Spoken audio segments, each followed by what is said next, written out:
Today, we are going to cover one of the most common questions that I get, which is, when should I hire? This is such a huge question with a lot of things to cover, and I bet you are not going to guess what I have to say, so make sure you watch this video in its entirety.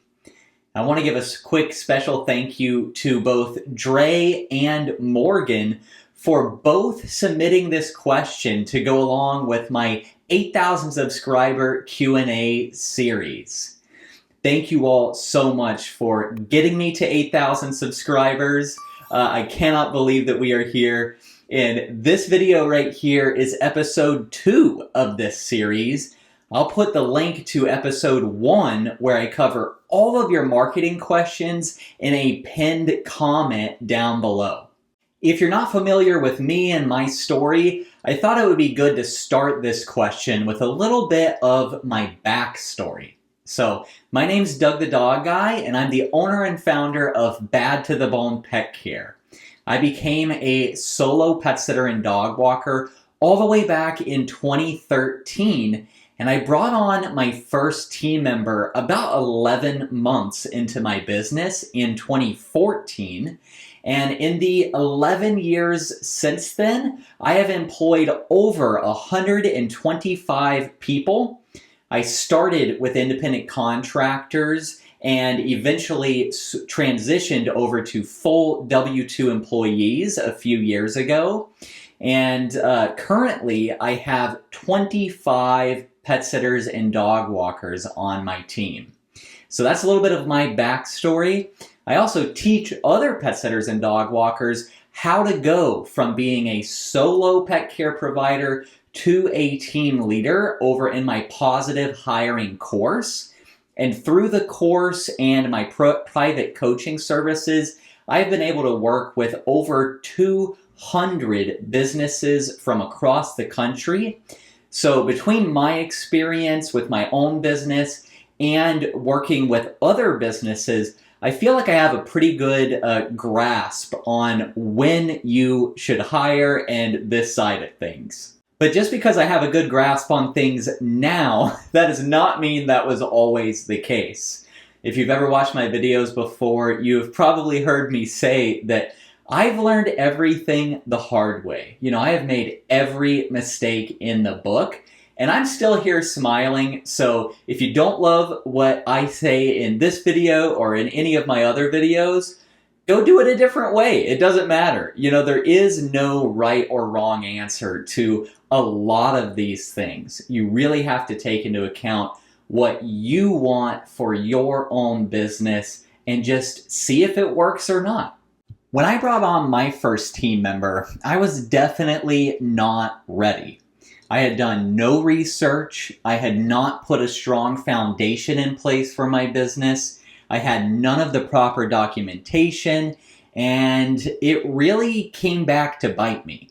I mean, I made some huge mistakes with my first couple of team members that almost tanked my business. So if you're wondering if it's too early for you to hire, it might be. I don't think that you need a huge client base with a ton of revenue to be able to bring on your first team member. There are ways to bring on your first team members really before you even have any clients in the door at all, but you have to have the right foundation in place first. Before we talk more about when to hire, I think we first need to answer the question of whether you should be hiring at all or not. And to give you my honest opinion here, I think that most pet sitters and dog walkers should not hire. I have a lot of reasons for feeling this way, but the main reason is that when you decide to hire and start growing your team, everything changes. You know, you are no longer just a pet sitter and dog walker who gets to focus on really enriching the pets' lives. You are now a manager and a team leader.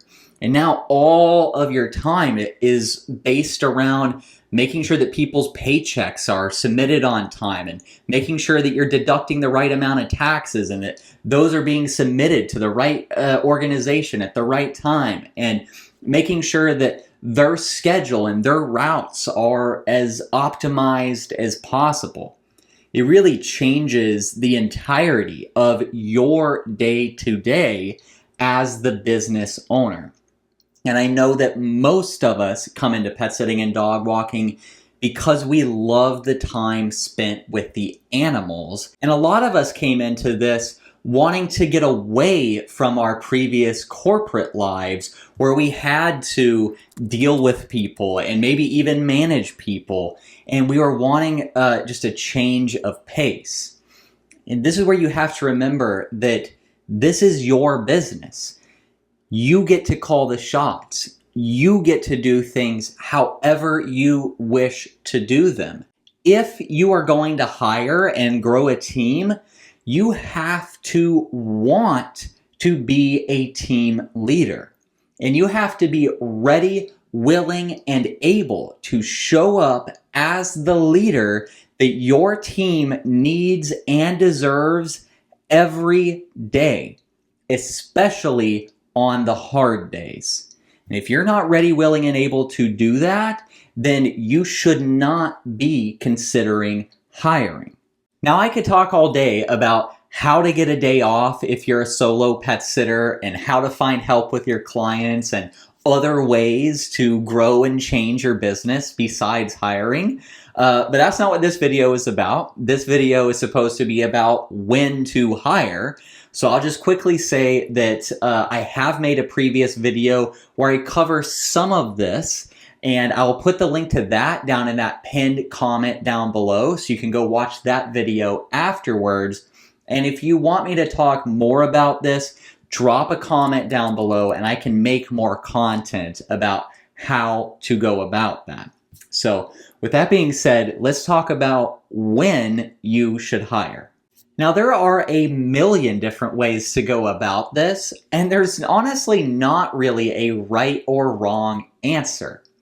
You know, if you have a full-time job and you're not depending on pet sitting and dog walking as your primary source of income, then you could hire your first employee before you have any clients at all and send this person every client that comes in, and you could just keep your full-time job. There's nothing wrong with that, you know? Or if you are depending on pet sitting and dog walking as your primary source of income, then you could hire someone and tell them this is supplemental income only with no guaranteed hours.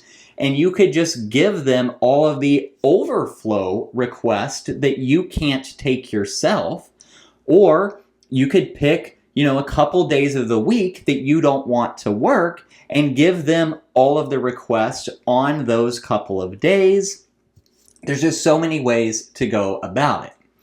But what I generally recommend is that you start your business, you start getting clients in the door, and fill your own schedule almost entirely. You know, fill your roster up to about 80%, and then bring on your first hire. I say to do it when you're at about 80%, because if you wait to try to hire when you're at 100% max capacity, then you're really going to be struggling to find the time to interview these people, evaluate them, and train them and go through all of those things. You have to keep time in your schedule to allow for those tasks because it is very time consuming. But so when you get your own schedule up to about 80%, hire your first employee and then pick a couple of time frames that you would like to give to them. So for example, let's say that you want to start taking Monday, Wednesday, and Friday mornings off. So you're going to post a job ad for Monday, Wednesday, and Friday availability, and you're going to plug every pet sitting and dog walking request that you get onto their schedule for Monday, Wednesday, Friday morning. I'm just using this as an example. You could do Tuesday, Thursday, Saturday afternoons. You could do Saturdays and Sundays, so you can work the week and they can work the weekend. It doesn't really matter. It's just whatever you want to do, but pick some time frames and then give them those visits, and then that's going to affect your income. It is going to take some time to actually start profiting off of how much you're making from your first employee. So that time that you are giving them the visits is time for you to really go and hustle to get more clients coming in for those time frames. And as those new requests start to come in, you start filling those back onto your own schedule again. And then once your schedule gets back up to about 80%, you hire again, you give them those time slots, and then you just rinse and repeat this over and over and over again until eventually you have a team of people doing all the different time blocks on every day of the week. And then you are just kind of a floater, taking what the team can't cover and using all of your time to focus on leading your team and marketing to keep new clients coming in the door. A lot of this topic of when to hire comes down to just how you want to operate your business in general and the type of person that you want to hire. For example, if you want to work with stay-at-home parents and recently retired people and kind of folks of that demographic, then you may present the job as supplemental income only with no guaranteed hours, which allows you to hire much earlier in your journey in business. However, on the flip side of that coin, if you want to work with people that really take this seriously and really view it and think of it as a serious job, then you probably will want to guarantee some number of hours or some type of a set schedule, which means that you're going to have to wait later in your business journey to be able to hire. Again, there is no right or wrong answer to any of this. It really comes down to doing some soul searching and figuring out exactly what you want for your business and thinking about what will really fit along with your business goals and your business plan. Now, I know because I just said all of that, I'm going to get a comment that says, well, which should I do? Should I hire retired people that just want supplemental income, or should I hire people that want to view this as a serious job and guarantee them hours? I'm not going to give you a recommendation on either. I'm going to again tell you to think about what you want. And I'm going to tell you that there are pros and cons to either option. And in my mind, all of the pros and cons kind of even out across the board. No matter when you hire or whichever route you want to go with here, I think the most important part is just having the right structure and foundation in place first. You have to make sure that you're operating within healthy labor margins. You have to make sure that you are paying all of the right taxes to the right places at the right times. You have to make sure that they are signing the correct documents and you're following all of the correct labor laws. There's a lot of things that comes along that you have to get in place before you hire.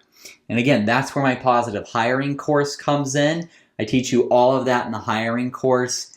Now, after hearing all of this, if you're not sure if you want to hire or not, and you're not sure about how you want to operate your business day to day, I think one of the best investments you can make is to sign up with a membership with a professional organization like Pet Sitters International. I've been a proud PSI member for many years. They offer a lot of educational resources as well as online and in-person opportunities to get together with other pet sitters and dog walkers and really learn from each other and support each other. When you get in the room or get in the Facebook group with these other pet sitters and dog walkers and start hearing their stories and learning from them, it'll start to answer a lot of these questions for you. So with that being said, if you go to petsit.com and sign up for a PSI membership with code DTDG15, you can save 15% off of your first year with PSI. Again, that is 15% off of your first year with code DTDG15, and all of that information will be down in the description below. But just to reiterate here, what I recommend is that you fill your own schedule to approximately 80%, then you hire someone and you give them a few set time blocks. I would not necessarily guarantee them hours. I would tell them, hey, I'm a small growing business. I may or may not have visits for you on Wednesday mornings, but I need you to be available to take any requests that we do get for Wednesday mornings, just for example. And then that gives you that Wednesday morning off. You use that Wednesday morning to then go and really hustle to get more clients coming in the door. And then as you do that, you put those on your schedule, hire someone else, and then just rinse and repeat this process. And just to give you a little pro tip here at the very end of the video, if you stuck with me this long, thank you for sticking with me. I always recommend hiring more people than you need. So if you think you need one person, I would hire 2. If you think you need 2 people, I'd probably hire 4 people, because someone's always going to need a day off. Someone is going to get sick. Their car isn't going to start. Things come up, and that does not mean that you made a bad decision hiring this person. That does not mean that you are a bad leader or manager. It just means that life is lifing.